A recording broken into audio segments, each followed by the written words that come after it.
produk budaya terutama seperti kesenian yang setiap daerah memiliki khas, apalagi apabila kesenian itu atau produk budaya itu memberikan atau memiliki nilai-nilai filosofi, memberikan nilai-nilai tuntunan. Buat kami itu adalah hal yang sangat layak untuk kita pertahankan. Jadi bukan hanya sekedar seni adalah sebuah tontonan, tapi seni adalah harus merupakan sebuah tuntunan.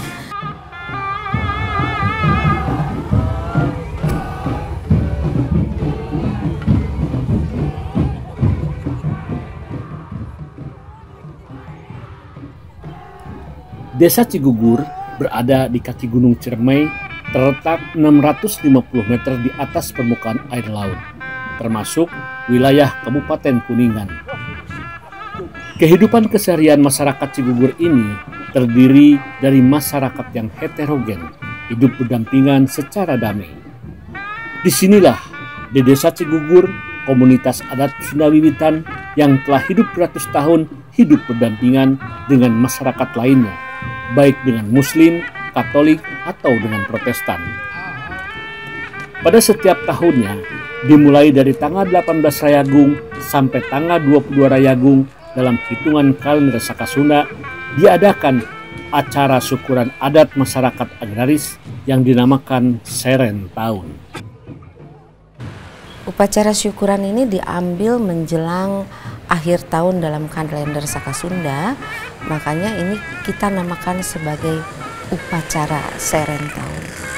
Kita mensyukuri apa yang sudah kita dapatkan dari apa yang sudah Tuhan berikan kepada kita selama setahun yang berjalan, dan kita memohon agar tahun ke depan kita masih diberikan kekuatan atas kersa dan karsanya.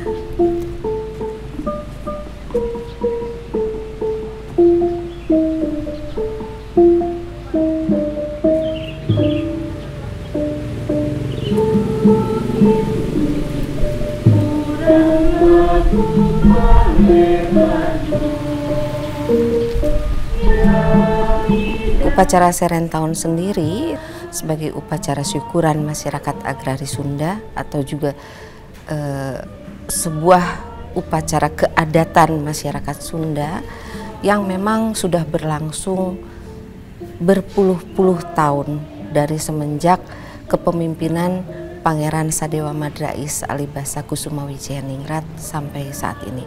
Mungkin beratus tahun lah.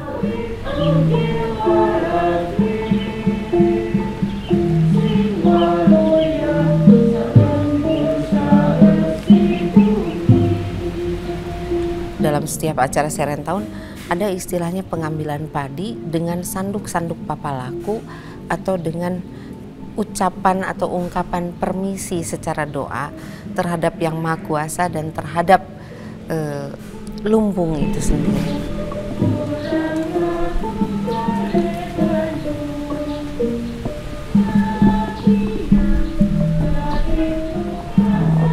Kemudian padi itu kita bawa masuk ke area Balai Binarum untuk kemudian dikupas per bulir satu persatu.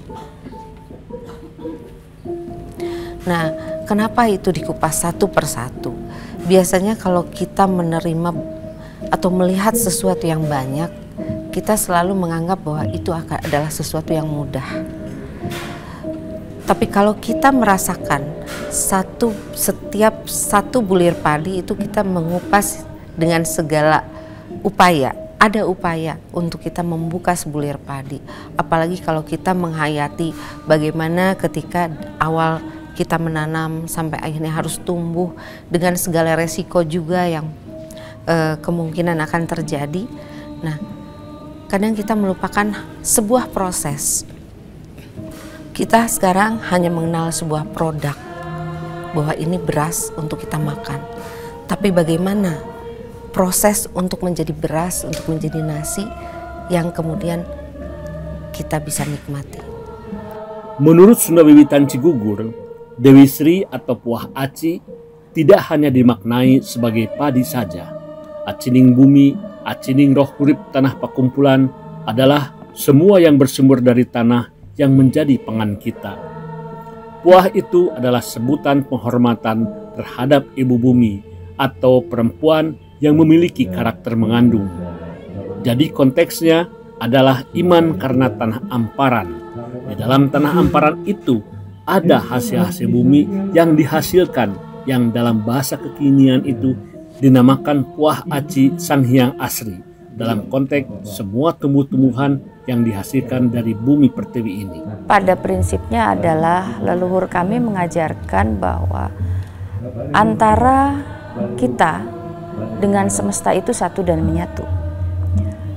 Ketika kita meyakini ada yang Maha Pencipta, maka Maha Pencipta itu menciptakan rupa-rupa kehidupan, yang di dalam rupa-rupa kehidupan hasil ciptaannya itu ada Dat yang Maha Kuasa juga.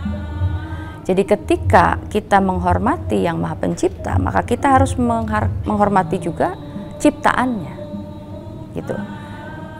Itu kenapa leluhur-leluhur, bukan hanya leluhur Sunda, leluhur Nusantara melakukan penghormatan terhadap katakanlah satu tempat yang dianggap tempat itu punya makna bagi kehidupannya.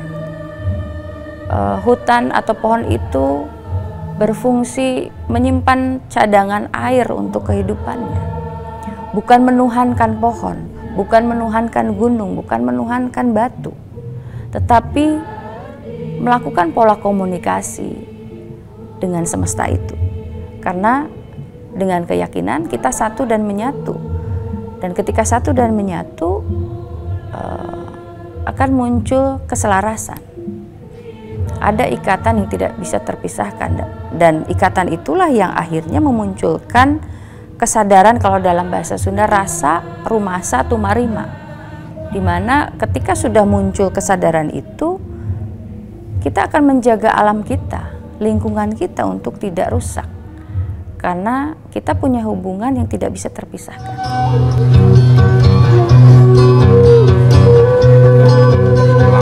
Amit ampunnya para luhun ke Gusti Numaha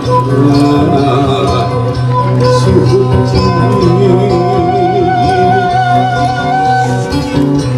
leda aupa payungna para abdi-abdi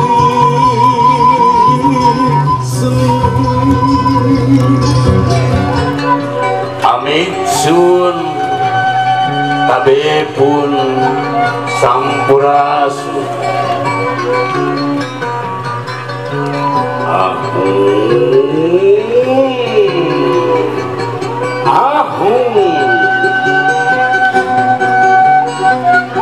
niripis banyu kresna banyu urip nawur dauh yang batara banyu sumauk angin ngagalura jagat mawa beja abuhan yang batara angin umuruh ngaliwung gandrung ngantergen pulung yang batara guntur sesuai dengan rangkaian upacara Serentahun yang dimulai dari mengupas padi, kemudian ada siraman Balai Kembang yang dilanjutkan dengan Damar Sewu. Balai Kembang dengan Damar Sewu itu ada keterikatan sebetulnya, yang konteksnya juga sebetulnya sama, yaitu kalau dalam bahasa Sunda ulah nepikeun ka paremen obor. Jadi harus ada regenerasi untuk melanjutkan sebuah nilai, terutama nilai kemanusiaan, dan harus menjadi tradisi. Ada esensi kearifan leluhur itu sebetulnya periode di mana banyak bahasa simbol. Namun pada prinsipnya adalah leluhur kami mengajarkan bahwa antara kita dengan semesta itu satu dan menyatu. Ketika kita meyakini ada yang Maha Pencipta, maka Maha Pencipta itu menciptakan rupa-rupa kehidupan, yang di dalam rupa-rupa kehidupan hasil ciptaannya itu ada Dat yang Maha Kuasa juga. Jadi ketika kita menghormati yang Maha Pencipta, maka kita harus menghormati juga ciptaannya. Hutan atau pohon itu berfungsi menyimpan cadangan air untuk kehidupannya.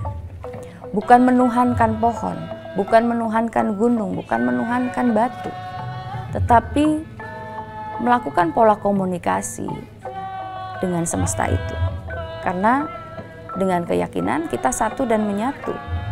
Dan ketika satu dan menyatu, akan muncul keselarasan. Ada ikatan yang tidak bisa terpisahkan, dan ikatan itulah yang akhirnya memunculkan kesadaran, kalau dalam bahasa Sunda rasa rumasa tumarima, dimana ketika sudah muncul kesadaran itu, kita akan menjaga alam kita, lingkungan kita untuk tidak rusak, karena kita punya hubungan yang tidak bisa terpisahkan.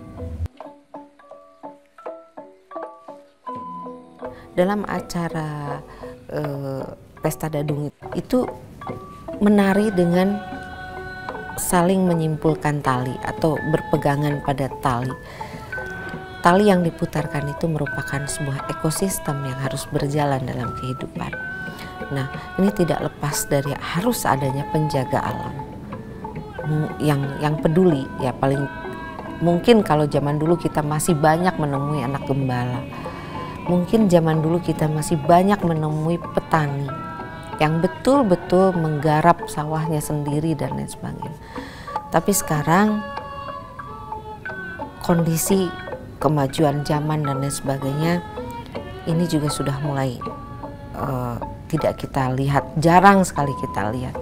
Nah, upacara Pesta Dadung ini mengingatkan kita untuk bagaimana dengan apapun perkembangan zaman kita harus menjaga ekosistem atau keberlangsungan alam ini sendiri.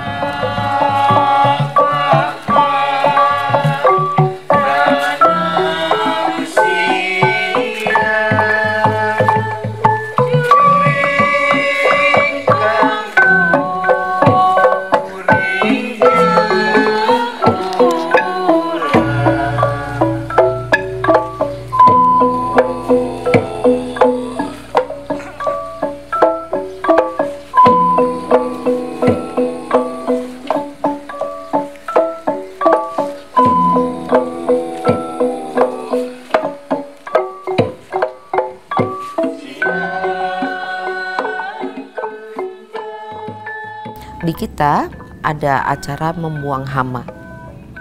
Setelah Pesta Dadung ada acara membuang hama. Membuang hama itu dalam tradisi masyarakat Sunda zaman dulu tidak ada zat kimia yang harus membasmi berbagai serangga yang ada. Tetapi dengan bagaimana kita saling menautkan rasa dengan sesama makhluk hidup ciptaan Tuhan, bahwa dengan segala ada kidung, ada raja, ada apa, dengan harapan bahwa kita dapat hidup berdampingan bersama tanpa saling mengganggu, tanpa saling merugikan, dan tanpa harus saling membunuh. Itu yang dimaksud. Dan pesta membuang hama itu biasanya dilakukan di daerah Situhiang yang kita yakini bahwa itu adalah zona netral alam. Itu zona netral.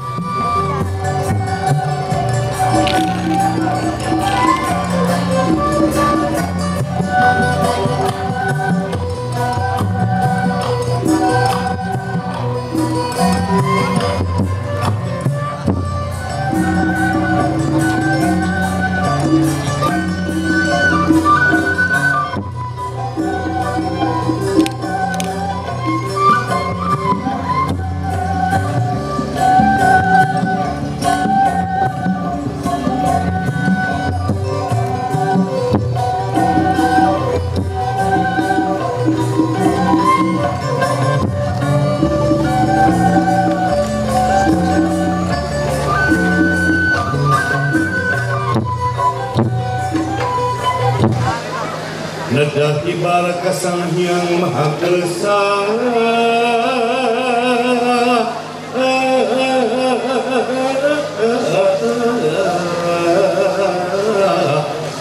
di Cigugur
ketika manusia hidup dengan alamnya, mengambil air, menyunggi, buyung, dan mengambil air dengan kendi. Inilah sebuah prosesi tarian buyung dari karya Ibu Ratu Emalia Jatikusuma.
Sebuah ironi yang kita hadapi sebagai bangsa ketika kita berdiri untuk mempertahankan eksistensi jati diri bangsa kita melalui budaya, ini memang sangat banyak kendalanya gitu.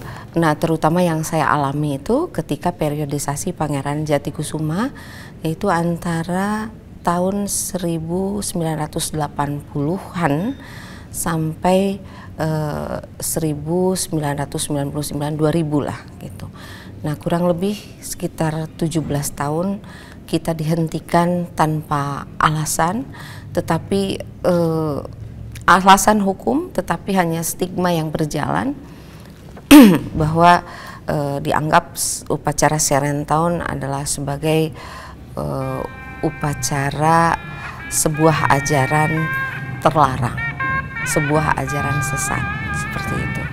Tetapi spirit Serentakun tidak lantas bisa dimatikan oleh berbagai stigma, karena kami melakukan